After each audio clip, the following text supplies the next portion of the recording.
안녕하세요. 다문화 언어 강사 조금숙입니다. 지난 차시에 이어서 오늘은 초등 저학년 글쓰기 지도법에 대해서 알아보겠습니다.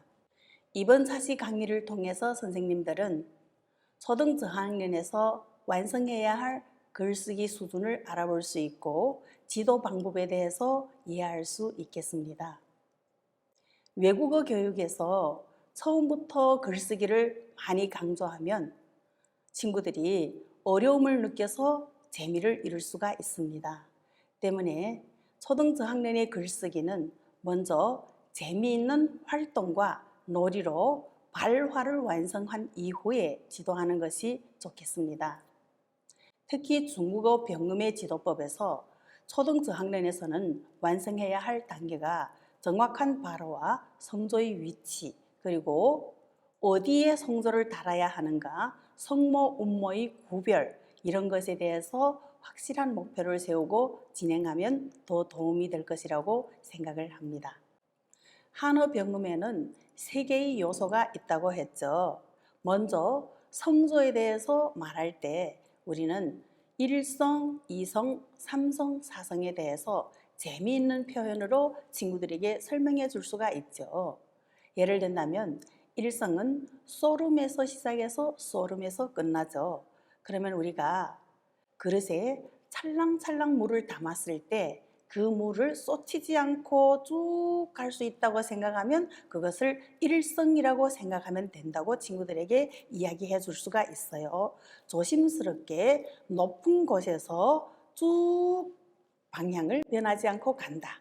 이것이 일성이야. 아, 이런 소리가 난 것이 일성이라고 친구들에게 하면 친구들은 절대 잊어버리지 않아요. 다음 이성 설명을 예시로 든다면 이성은 친구들이 우리가 산꼭대기를 올라가려고 준비를 하고 있어요. 그런데 산꼭대기까지 쭉 한 번에 올라간다면 얼마나 힘들까요? 산비탈에서 비스듬히 올라서 산꼭대기까지 올라간다고 생각하면서 이성 소리를 내어보게 하면 될 것 같습니다. 아, 이런 소리로 하면 이것이 이성이 된다. 이렇게 설명을 하면 되겠죠. 삼성, 사성도 마찬가지예요. 삼성도 내려왔다, 올라간다. 그리고 사성은 다이빙을 하듯이 뚝 떨어지는 소리, 아, 이런 소리가 난다. 이렇게 설명하면 친구들이 기억을 하면서 재미있게 할 수도 있고요. 다음은 또 성모에 대해서 설명을 할 건데요. 성모는 자음이라고 생각하라고 했었죠. 자음에는 21개, 성모가 21개가 있어요. 21개가 있는데 이와 우, 이것이 지금 Y와 W로 영어에선 되어 있는데 이것을 어떤 책에서는 성모에다 넣기도 했어요.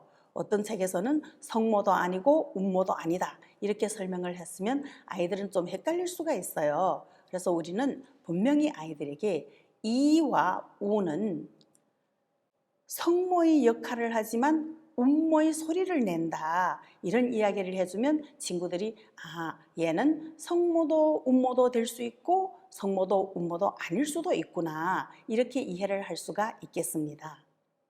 다음은 기본 운모 6개에 대해서 설명할 수 있는데요. 기본 운모 아, 우, 으, 이, 우, 위, 이 정확한 발화를 표현함과 동시에 이 친구들이 다른 친구 앞에서 복합 운모가 될 수 있다는 것을 잠시 암시를 해줄 수가 있어요. 그러면 이 친구들은 성모와 다르게 하나의 글자에 성모는 하나가 오지만 운모는 2개도 올 수 있구나. 이것을 알 수가 있겠죠. 그래서 기본 성모와 운모를 발화를 하고 쓸 줄 안다면 성모와 운모가 결합해서 병음으로 만들어지는 과정까지 설명을 해줄 수가 있겠죠. 다음 친구들에게 이해시켜야 할 점은 성조의 위치입니다. 성조의 위치는 반드시 운모의 머리 위에 된다고 친구들에게 꼭 설명을 해주셔야 합니다. 그런데 하나의 글자에 2개의 운모, 즉 복합 운모가 올 때 그 위치를 설명해 줄 때 우리는 기본 운모의 순서를 반드시 기억하라고 알려주어야 합니다. 그래서 아로부터 위까지의 순서가 변하지 않았을 때 우리는 글자의 운모 위의 머리에 성조를 달 때 그 순서에 따라서 앞에 오는 친구의 머리 위에 달아야 돼요. 이렇게 설명을 해줄 수가 있어요. 특별한 경우가 있어요. 순서가 아, 워, 이, 우, 위 6개의 순서가 있지만 이와 우가 같이 올 경우에는 뒤에 오는 친구의 머리 위에 성조를 달아야 해요. 이것도 초등저학년에서 완성해야 할 목표입니다. 예를 들 것 같으면 좋다, 안녕 이런 것을 쓸 때 하오라는 병음을 썼을 때 아와 워가 함께 오죠. 이럴 때는 우리가 아의 머리 위에 달았죠. 순서적으로 아가 먼저 왔기 때문에 아의 머리 위에 달았습니다.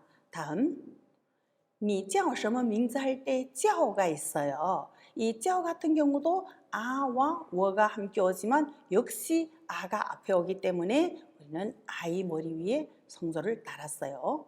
다음 他是谁? 누구 할 때의 谁에서는 어와 이가 함께 왔어요. 이럴 때도 어가 이 앞에 오기 때문에 어의 머리 위에 성조를 달아줬어요. 그런데 이와 우가 함께 올 때는 뒤에 오는 친구의 머리 위에 달아라 했죠. 이건 무슨 말이냐? 우리가 기본 음모의 순서가 아니라 병음에서 오는 순서를 말하는 거예요. 이와 우가 함께 오는 병음 어떤 것이 있을까요? 네, 水, 물. 우리가 물을 표현할 때는 水라고 하죠. 이 수위는 우와 이가 함께 왔어요. 이럴 때는 이의 머리 위에 성조를 달았었죠. 그런데 지오, 1, 2, 3, 4 할 때 구를 가리키는 지오는 뒤에 우의 머리 위에 성조를 달았죠. 이렇게 이와 우는 그 병음 글자에서 뒤에 오는 친구의 머리 위에 성조를 달아야 한다는 뜻입니다. 다음 우리가 한어 병음을 쓸 때 그 필순에 대해서도 친구들에게 하나하나 세세히 가르쳐야 합니다. 필수는 왼쪽에서 오른쪽으로 한자와 마찬가지죠. 그리고 위에서 아래로의 규칙을 지켜야 합니다.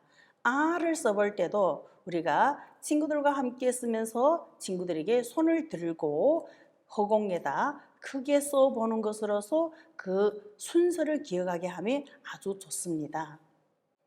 기본 음모의 순서와 쓰기를 기억했다면 친구들에게 성모의 쓰기, 그 순서에 대해서도 함께 써보는 것이 좋겠죠. 이렇게 해서 친구들이 초등저학년에서는 기본 음모의 순서와 발화를 기억했다면 그 쓰기도 반드시 기억해야 할 뿐만 아니라 성모와의 결합, 그것에 대해서도 알아야 되겠죠.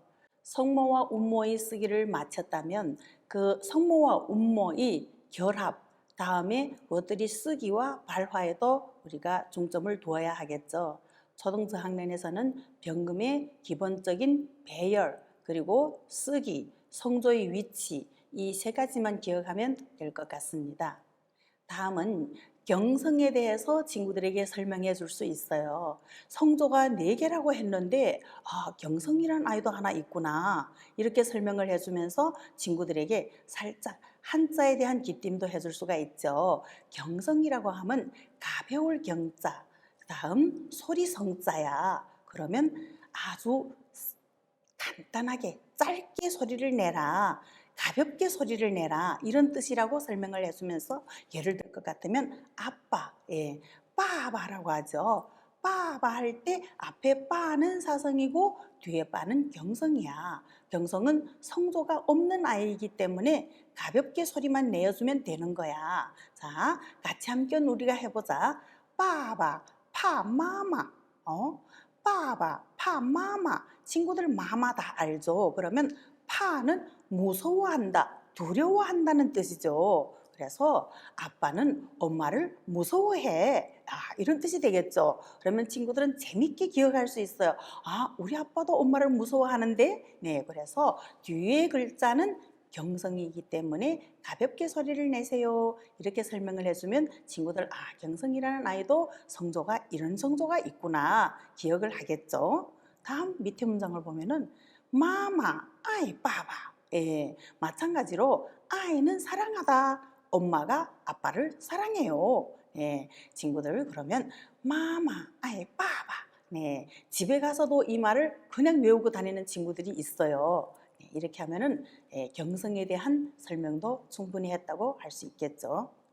중국어의 경우 저학년 1, 2학년에서는 될수록 복잡한 한자 쓰기를 권장하지 않습니다. 간단한 부수, 예를 들 것 같으면 하늘 천자, 사람 인자 이런 같은 경우는 괜찮지만 너무 복잡한 한자 쓰기는 친구들에게 어려움을 가져다 주고 중국어 수업에 혹은 중국어 학습에 동기부여가 될 수가 없다는 것을 알 수가 있습니다.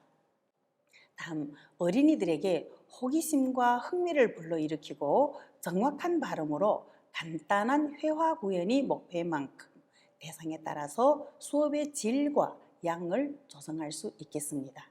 지금까지 초등 저학년의 글쓰기 지도법에 대해서 알아보았습니다.